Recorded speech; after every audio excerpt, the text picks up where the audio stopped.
کی شادی ہوگی، نکاح ہوگا تو اس سے بھی رائے طلب کی جائے گی۔ صحابہ نے کہا کہ پوچھا، اور ایک بڑا فطری سوال تھا جو ان کے ذہن میں آیا کہ شادی شدہ سے پوچھنا تو بات سمجھ میں آتی ہے کہ وہ ایک تجربے سے گزر چکی ہیں، انہیں معلوم ہے نکاح کیا ہوتا ہے، کیا ذمہ داریاں ہوتی ہیں، تو ان سے پوچھا جائے۔ لیکن جس کی شادی نہیں ہوئی ہے، جو ابھی باکرا ہے، ان سے کیوں پوچھا جائے گا اور کس طرح پوچھا جائے گا؟ تو آپ نے فرمایا کہ اگر وہ خاموش رہے تو بھی اس کی رضامندی سمجھی جائے گی، یعنی پوچھا جائے گا۔ اس حدیث میں صاف ہے کہ لڑکی چاہے باکرا ہو، چاہے سیبہ ہو، یعنی شادی شدہ ہو یا غیر شادی شدہ ہو، ان سے پوچھا جائے گا، ان سے رائے لی جائے گی، اور رائے لیے بغیر اس کا نکاح نہیں ہو سکتا ہے۔ ایک اور روایت ہے، حضرت ابن عباس سے مروی ہے، اس میں بڑی خاص بات کہی گئی ہے۔ ایک لڑکی جس کی شادی ہو گئی اور ان کے والد نے ان کی شادی کی تھی، وہ حضور کے پاس آئی اور حضور کے سامنے فریاد کیا کہ میری شادی میری پسند جہاں نہیں تھی وہاں کر دی گئی۔ تو رسول اللہ صلی اللہ علیہ وسلم نے اس خاتون کو اختیار دیا کہ چاہو تو اس شوہر کے ساتھ رہو اور چاہے تو علیحدگی اختیار کر لو، کہ ان سے پوچھے بغیر، ان کی مرضی معلوم کیے بغیر شادی ہوئی تو کہ رسول اللہ صلی اللہ علیہ وسلم نے ایک طرف سے اس کو توڑوا دیا۔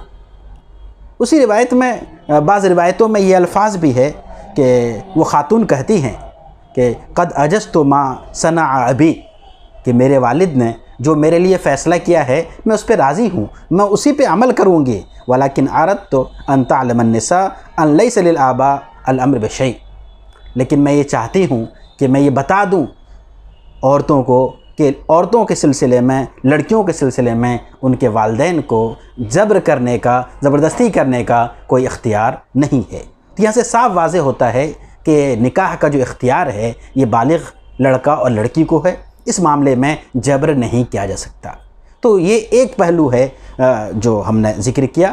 اس کا دوسرا پہلو یہ کہ نکاح ایک معاشرتی عمل ہے، نکاح ایک بہت بڑا عمل ہے اور لمبا عمل ہے، اس کے اثرات بہت دور تک جاتے ہیں۔ دو خاندان، جب نکاح ہوتا ہے تو دو فرد نہیں ملتے ہیں بلکہ دو خاندان ملتے ہیں۔ تو دو خاندان کے ملنے کے لیے ظاہر سی بات ہے کہ بہت ہی سوچ سمجھ کر اور ٹھوک بجا کر فیصلہ کرنا چاہیے، انتہائی تدبر اور حکمت کے ساتھ فیصلہ کرنا چاہیے، نہ کہ جذباتی فیصلہ۔ تو ہمارے نوجوان عام طور پہ کسی چیز سے متاثر ہوتے ہیں اور وقتی طور پہ ان کے اندر جذبہ ہوتا ہے اور پھر اس طرح کا اظہار کرنے لگتے ہیں کہ ہم فلاں کے ساتھ، فلاں کے بغیر رہ نہیں سکتے، فلاں جگہ ہمارا نکاح ہوا تو ہماری زندگی مشکل ہو جائے گی۔ یہ جذباتیت صحیح نہیں ہے۔ نکاح کے عمل میں گھر والوں کی رضامندی ہونی چاہیے اور گھر والوں کو ساتھ لے کر نکاح کا عمل کرنا چاہیے۔ احادیث میں بھی اس کا اشارہ موجود ہے۔ ایک روایت میں ہے کہ لا نکاح الا بولی، کہ ولی کے بغیر نکاح نہیں ہو سکتا۔ ولی سے مراد گارجین، باپ ہو، دادا ہو، چچا ہوں، جو بھی گارجین ہیں، اس کے بغیر نکاح نہیں ہو سکتا۔ تو ایک طرف یہ کہ انہیں نکاح کرنے کا اختیار ہے، نکاح کر سکتے ہیں، دوسری طرف یہ بتایا گیا کہ معاشرتی عمل ہے، اس میں والدین اور گارجین کی اجازت، ان کے مشورے کے ساتھ عمل کریں۔ اور یہ بات بہت واضح طور پر سمجھ میں آتی ہے اگر ہم نکاح کے مقصد پہ غور کریں۔ سورہ روم آیت نمبر 21 میں اللہ تعالیٰ ارشاد فرماتے ہیں وَمِنْ آيَاتِهِ أَنْ خَلَقَ لَكُم مِّنْ أَزْوَاجِكُم مِّنْ أَنفُسِكُمْ أَزْوَاجًا لِتَسْكُنُوا إِلَيْهَا، اللہ تعالیٰ نے ہر انسان کے لیے جوڑا پیدا کیا، یعنی مرد کے لیے بیوی اور مرد کے لیے عورت اور عورت کے لیے مرد پیدا کیا۔ کیوں؟ لِتَسْكُنُوا إِلَيْهَا، تاکہ تم سکون حاصل کرو۔ ظاہر سی بات ہے یہ سکون کب ملے گا؟ جبکہ دونوں کے درمیان ہم آہنگی ہوگی، اور ہم آہنگی کب ہوگی؟ جب دونوں ایک مزاج کے ہوں گے، ایک طرح کے ہوں گے، ایک لیول کے ہوں گے۔ لڑکا جس لیول کے خاندان کا ہے، اگر لڑکی اس سے کمتر ہے یا اس سے برتر ہے تو ظاہر سی بات ہے مسائل پیدا ہوں گے۔ اسی طرح لڑکی جس سطح کی ہے، جس خاندان کی ہے، اگر لڑکا اس سطح کا نہیں ملا تو ان کے لیے پریشانی ہوگی اور آئندہ مستقل مسائل پیدا ہوں گے۔ تو ہم آہنگی کے لیے ضروری ہے کہ دونوں ایک سطح کے ہوں۔ لڑکا پڑھا لکھا ہے تو لڑکی بھی پڑھی لکھی ہو، لڑکا اعلیٰ خاندان کا ہے تو لڑکی بھی اعلیٰ خاندان کی ہو، یہ ضروری ہے۔ شریعت میں ان چیزوں کی طرف ہدایات موجود ہیں۔ خاص طور پہ کفو کا جو مسئلہ ہے وہ اصلاً اسی لیے ہے تاکہ دونوں کے درمیان ہم آہنگی پیدا ہو، اور جب ہم آہنگی پیدا ہوگی تو پھر نکاح کے اندر دوام ہوگا، نکاح کا جو مقصد ہے وہ حاصل ہوگا۔ تو خلاصہ یہ کہ نکاح کا اختیار ہر بالغ لڑکا اور لڑکی کو ضرور ہے۔